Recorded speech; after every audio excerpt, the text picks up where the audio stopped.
Kembali lagi di Cerita Cinta Channel. Jangan lupa like, comment, and subscribe ya. Terima kasih. Mendengar ucapan Sandra, tentu saja Rahel bahagia. Terima kasih Nyonya Sandra, terima kasih sudah mau mempercayaiku. Rahel tersenyum penuh kemenangan karena berhasil membodohi wanita tua itu lagi hingga kembali percaya padanya. Aku sudah tidak sabar pulang ke mansion Dwight, ucapnya sembari membayangkan akan tinggal kembali di mansion mewah tersebut dengan segala fasilitas di dalamnya. Siapa bilang kita akan tinggal di mansion Dwight? Rahel mengerutkan keningnya. Kalau tidak tinggal di sana, kita akan tinggal di mana? Tanyanya dengan bingung. Namun sedetik kemudian ia tersenyum saat membayangkan akan tinggal di mansion mewah milik keluarga Dwight lainnya. Atau bisa jadi Nyonya Sandra sudah membelikannya sebuah apartemen mewah khusus ia tinggali tentunya bersama Sky. Meskipun pria itu tidak pernah menampakkan batang hidungnya sama sekali semenjak ia dirawat. Kita akan tinggal di rumah petak yang sangat kecil karena mansion Dwight sebentar lagi akan dilelang untuk menutup kerugian perusahaan suamiku yang bangkrut. Dan bukan hanya mansion Dwight, tapi seluruh aset yang kami miliki, termasuk apartemen Sky. Jelas Sandra dengan berbohong tentunya. What? Anda pasti bercanda. Mana mungkin perusahaan Dwight bangkrut? Rahel tertawa sembari menggelengkan kepalanya. Mana mungkin ia percaya begitu saja pada kabar tersebut. Apalagi kabar bangkrut itu bertepatan dengan terbongkarnya hasil tes DNA pada kandungannya. Untuk apa aku bercanda? Sandra mengeluarkan ponselnya, mencari berita tentang perusahaan suaminya yang hampir bangkrut, lalu ditunjukkannya pada Rahel. Rahel menatap ponsel milik Sandra, di mana di dalamnya ada sebuah artikel yang memberitakan tentang bangkrutnya perusahaan Dwight. Sial, bagaimana ini? Perusahaan keluarga Sky bangkrut. Gumamnya dalam hati dengan terkejut dan juga bingung. Tidak mungkin bukan Rahel mengorbankan kehidupan dan masa depannya hanya untuk memiliki Sky yang sudah jatuh miskin. Sedangkan ia sendiri ingin memiliki Sky karena ingin hidup enak selain karena cinta tentunya. Terlebih membayangkan akan tinggal di sebuah rumah petak kecil, itu tidak akan pernah terjadi di dalam kamus orang Rahel Wijaya. Bagaimana? Kau sudah percaya? Sekarang ikut aku pulang ke rumah baru kita.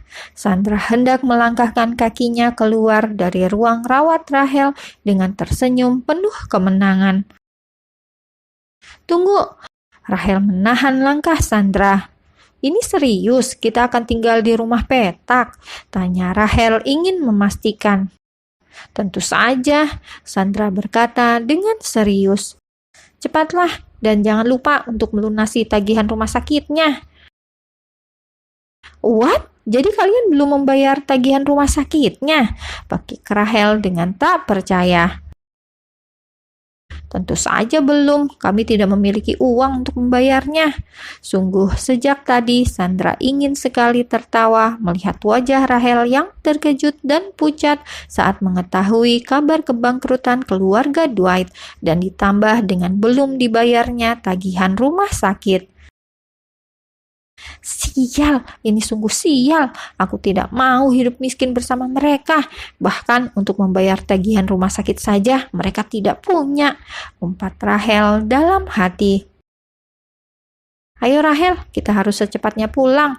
Aku takut penagih hutang dari rekan bisnis suamiku datang kemari. Sandra menarik tangan Rahel. Apa? Rahel menghempaskan tangan Sandra. Ia tidak mau ikut hidup susah, apalagi terlibat hutang keluarga Dwight. Maaf Nyonya Sandra, aku tidak bisa tinggal bersama kalian. Aku akan pulang ke apartemenku sendiri. Tidak bisa begitu Rahel, kau tidak boleh tinggal terpisah dengan kami. Karena ada keturunan Dwight di dalam kandunganmu. Sandra mengusap perut Rahel dengan berpura-pura menyayangi. Karena ada keturunan Dwight, aku tidak bisa tinggal di rumah yang kecil. Kasihan anak ini. Rahel ikut mengusap perutnya dengan berpura-pura mengkhawatirkan kandungannya. Kau benar, kalau begitu kami yang akan tinggal di apartemen milikmu. Apa? Pekik Rahel dengan kedua mata yang terbelalak. Mana mungkin ia sudi menampung kedua orang tua Sky untuk tinggal di apartemennya. Kenapa? Apa kau keberatan kami tinggal di apartemenmu? Tentu saja aku keberatan. Rahel tidak mau berbasa-basi lagi. Ia tidak akan lagi menutupi kebohongannya karena tidak mau hidup susah dan dibuat susah oleh keluarga Dwight. Dan asal Anda tahu, janin ini bukan milik Sky. Jadi Anda dan suami Anda yang sudah jatuh miskin itu tidak berhak ikut tinggal di apartemenku. Mendengar apa yang dikatakan Rahel, Sandra pun tertawa keras hingga membuat Rahel bingung. Lihatlah, tadi kau bersikeras mengatakan janin itu milik Sky. Sekarang kau mengatakan bukan. Karena tadi aku tidak tahu kalau kalian sudah jatuh miskin. Aku lebih baik datang ke ayah kandung anak ini daripada hidup susah bersama kalian, bersama calon ibu mertua gila yang begitu mudah dibohongi hanya karena ingin memiliki cucu. Oh ya, aku jadi berpikir, apa jangan-jangan Sky mandul? Karena sudah 2 wanita yang ditiduri putramu, tidak ada satupun yang hamil. Plak! Sandra menampar Rahel dan kali ini sangat keras sampai telapak tangannya sendiri terasa panas, sepanas hatinya yang tak terima putra kesayangannya dikatakan mandul. Jaga bicaramu. Dan jaga tangan Anda. Rahel mendorong Sandra hingga wanita tua itu hampir jatuh. Kalau saja tidak ingat lawannya adalah orang tua, sudah ia balas semua tamparan Sandra. Dengar Nyonya Sandra yang terhormat, terima saja jika putramu itu memang mandul. Kau wanita murahan, tak tahu diri. Rahel tersenyum tanpa mau membalas umpatan Sandra.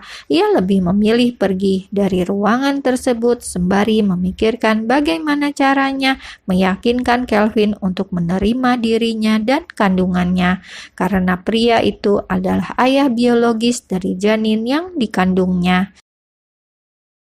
Sementara itu, Sandra yang masih berada di ruang rawat kini tersenyum getir. Ia tidak menyangka selain murahan, Rahel juga wanita yang mengerikan. Untung saja Sky sudah putus dari wanita jadi-jadian itu dan menikah dengan Alana. Alana, lirihnya dengan sendu saat mengingat menantu yang sudah ia sia-siakan, bahkan diperlakukan kasar olehnya. Aku harus meminta maaf padanya. Sandra mengambil ponselnya untuk menghubungi Sky dan meminta pada putranya untuk mempertemukan dirinya dengan Alana.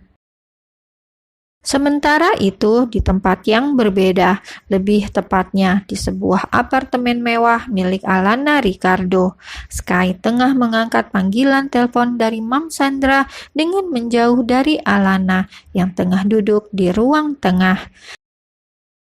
Setelah selesai berbicara dengan mendengarkan semua cerita Mam Sandra tentang Rahel, juga tentang hasil tes DNA yang menunjukkan janin yang ada di dalam kandungan wanita itu bukan miliknya, Sky kembali duduk di tempatnya semula. Tadi Mam Sandra menitipkan salam untukmu. Beliau juga... Kapan kau pergi dari apartemenku? Potong Alana dengan cepat karena selain tidak mau mendengar apapun tentang Sandra, Alana juga merasa terganggu dengan keberadaan Sky yang setiap pagi mengalami morning sickness. Sudah aku katakan, aku akan tinggal dimanapun kau berada. Dan sudah aku katakan, aku ingin kita berpisah. Jangan lupa, berkas perceraian kita sudah masuk ke pengadilan. Sky menghela nafasnya. Kenapa kau begitu keras kepala? Kenapa kau juga begitu egois? Sahut Alana tak mau kalah. Al, lagi-lagi Sky menghela nafasnya dengan kasar. Apa yang bisa aku lakukan untuk membuatmu merubah keputusan untuk berpisah denganku? Tidak ada, karena keputusanku sudah bulat, tidak bisa diganggu-gugat.